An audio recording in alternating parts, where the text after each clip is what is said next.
Good afternoon. I too would like to thank so many who have embarked upon this journey with us today as we observe the King holiday. My father would have been on Saturday 93 years old.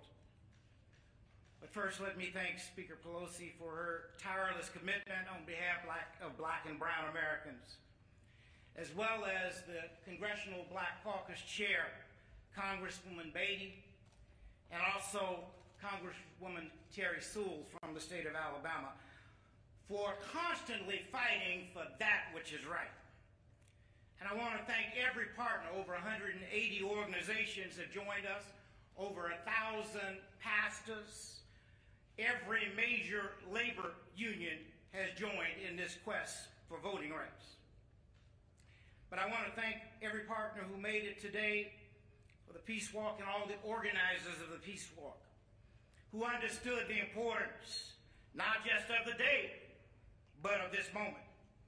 And thank you to all of you who are joining us here today, and especially you as members of the American media helping to get the word out to American people. My mother always said the holiday should be a day on, not a day off. Today we're not here to celebrate. We're here to be on. We're here to call on President Biden and the Senate to pass the Freedom to Vote John R. Lewis Act and to warn that our democracy stands on the brink of serious trouble without these bills.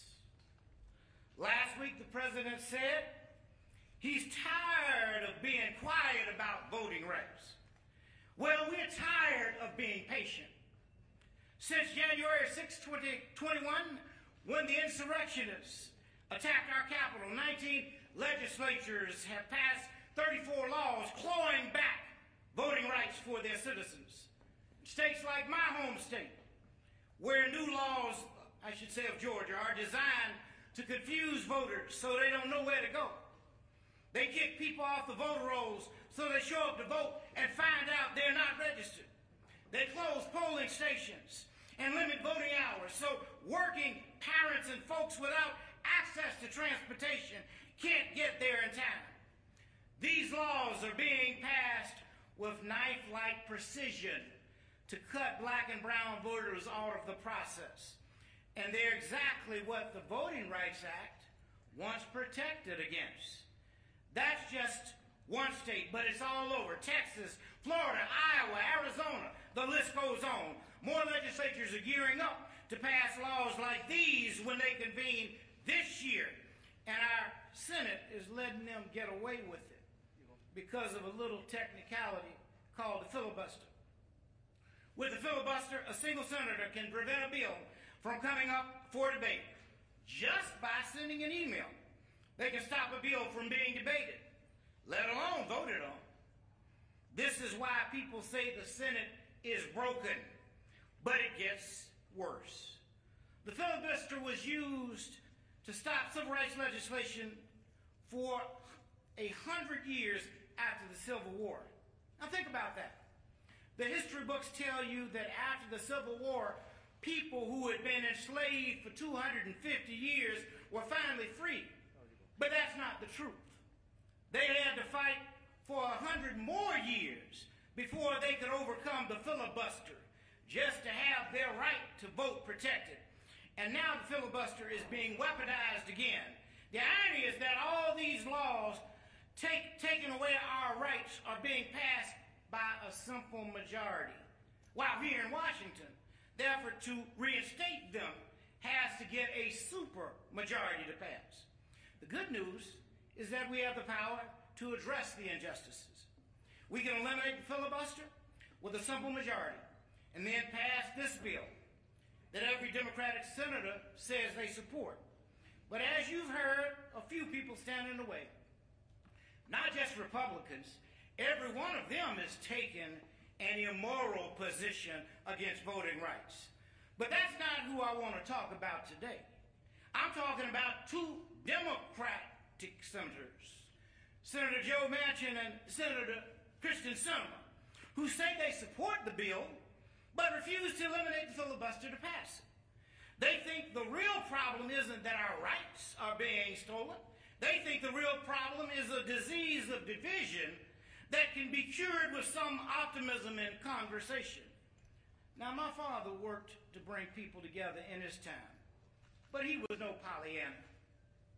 In his speech, The Other America, he talked about how some people were pushing back on civil rights because, like these two senators, they felt the problem couldn't be solved with legislation.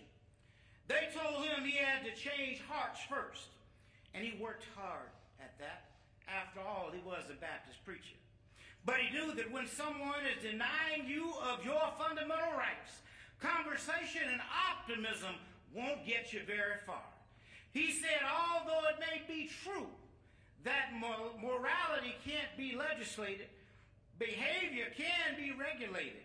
Even though it might be true, he said, that the law cannot change the heart, it can restrain the heartless. Even though it may be true that the law cannot make a man love me, it can restrain him from lynching me. So let me be clear. When states are engaging in lawless voter suppression, only the law can stop them. Senators Sinema and Manchin also say if the bill doesn't get bipartisan support, it shouldn't pass.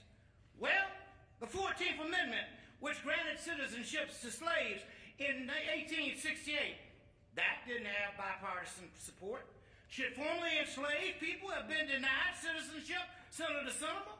The 15th Amendment that gave formerly enslaved people the right to vote in 1870, that didn't have bipartisan support. Should former slaves have been denied the right to vote, Senator Manchin? In 1922, 23, and 24, some senators filibustered an anti-lynching bill that had passed in the House. Would Senator Manchin and Senator Sinema have supported blocking those bills too? I'm just applying their logic here and showing that it's not logical at all. To them, the filibuster is sacred, except for when it's not.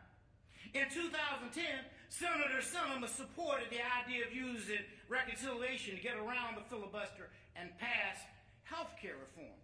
Just last month, they both supported an exception to the filibuster to raise the debt ceiling. But they draw the line at protecting the rights of millions of voters. History will not remember them kindly. In April 1963, my father was jailed in Birmingham for protesting segregation. While there, he wrote an open letter in which he said the biggest stumbling block was not the Ku Klux Klan, but the white moderate, who is more devoted to order than justice, who prefers a negative peace, which is the absence of tension, to a positive peace, which is the presence of justice, who constantly says, I agree with you at the goal you seek, but I can't agree with your methods or direct action, who paternalistically feels he can set the timetable for another man's freedom. He was surrounded by people who told him to wait until a more convenient time and to use more agreeable methods. 59 years later, it's the same old song and dance from Senator Manchin and Sinema. But my father did not let up for a moment, and neither have we.